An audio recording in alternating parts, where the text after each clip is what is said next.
Hi there, it's Kathleen here with a process video for Pinkfresh Studio. Thank you for joining me, and for today's layout I chose the Indigo Hills 2 collection while I'm still waiting for the new ones to arrive. And as you can see, I cut the word adventure using my silhouette portrait from one of the papers from the Indigo Hills collection. And usually I cut files from white cardstock, but this time I wanted to try something different and thought that this paper would look really nice. And I didn't use any specific cut file, I just used a font from my library and then welded it together. That's it. And it's really easy to do because, to be honest, I'm not that proficient in silhouette stuff, so if I can do it, you can do it. So I had already prepared my white cardstock with some clear gesso before I started putting on all of the paints you can see right here, and I'm using the packaging technique, so that means I'm using sprays to spray on just some packaging, then I push this onto the background or onto my cardstock, add a little bit of water just to have this kind of watercolor effect, and I wanted to have a very light and subtle background because the blue of the adventure piece is already very dark and bold, so I just wanted a little bit of something going on in the background. And I mainly chose yellow and like a pinkish orange kind of color that would work really well with the Indigo Hills collection, or Indigo Hills 2.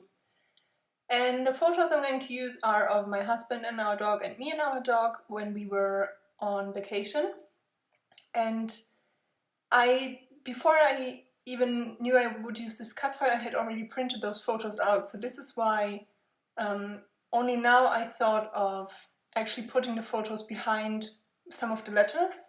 Had I known this before, I probably would have printed the photos larger because, as you can see, the photo isn't big enough to fill the whole letter. But I will show you in a second how I fix this. So I had to cut off the rest of the photo that was sticking out of the letter R. So I'm just using the cut off of my photo to piece this on, at the bottom of my photo, so I will fill the whole letter.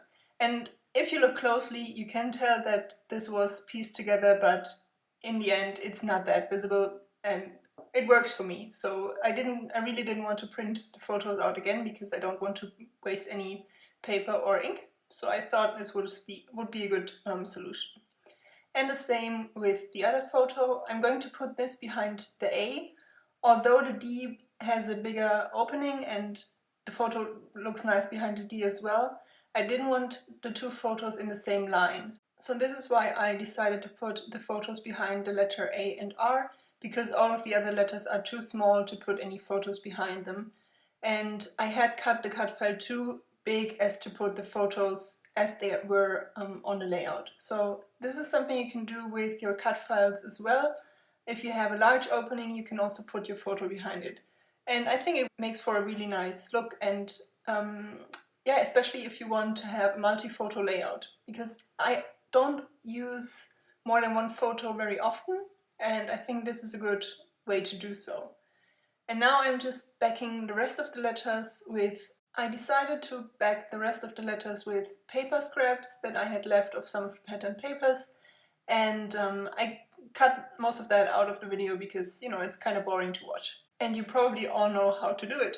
I decided to use very subtle and light pieces of paper because I wanted to have the blue paper still stand out, but I felt that if I didn't put any paper behind the letters, the photos wouldn't stand out, because then you would see the background through all of the other letters, and it was not exactly busy, but I don't know, for me it just made sense to back the letters with pattern paper.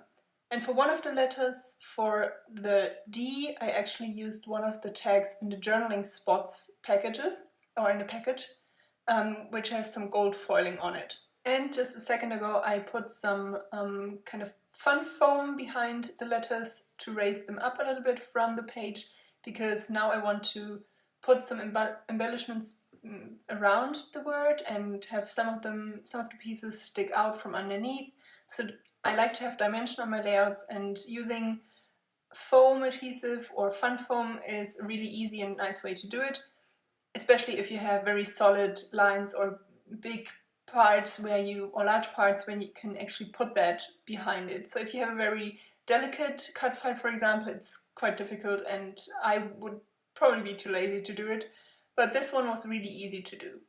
And although the photos don't have anything to do with flowers or florals really, I like to have flowers on my layouts. I love flowers, so for me flower embellishments always work.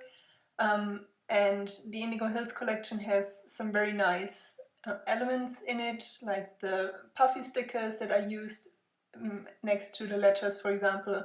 The one flower to the left of the E is a chipboard sticker, then that yellow leaf sticking out behind the V was cut from one of the papers, and so on. So there's something in every piece of the collection.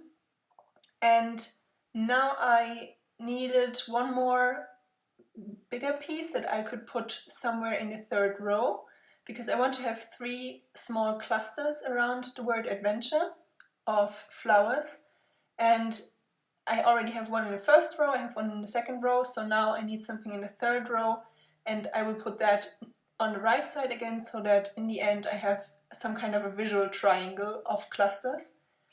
And I cut that flower from one of the pattern papers, which you just saw me do a second ago.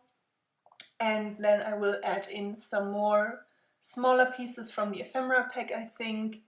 And the blue piece next to the T is from the wood veneer stickers. And although I said I have a visual triangle of clusters, I still wanted to add that part because, or that piece, because I think it looked really nice. I like the color, the pop of dark blue there, and it says there's so much more ahead. And for me, because I tucked it behind the letter T, it kind of looks like an arrow. So for me it reads like, you know, like a road sign pointing to more adventure, if you know what I mean and if that makes any sense. But to me it made sense, it looks nice, and I just liked it there.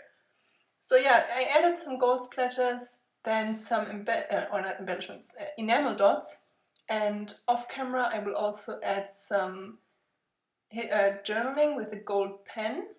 And oh yeah, this is the final touch. I like to have some kind of tearing on my layouts, so I stuck that little piece of pattern paper behind that upper left corner, where I'm going to put the puffy sticker that says magic, and I adhered this with my stapler.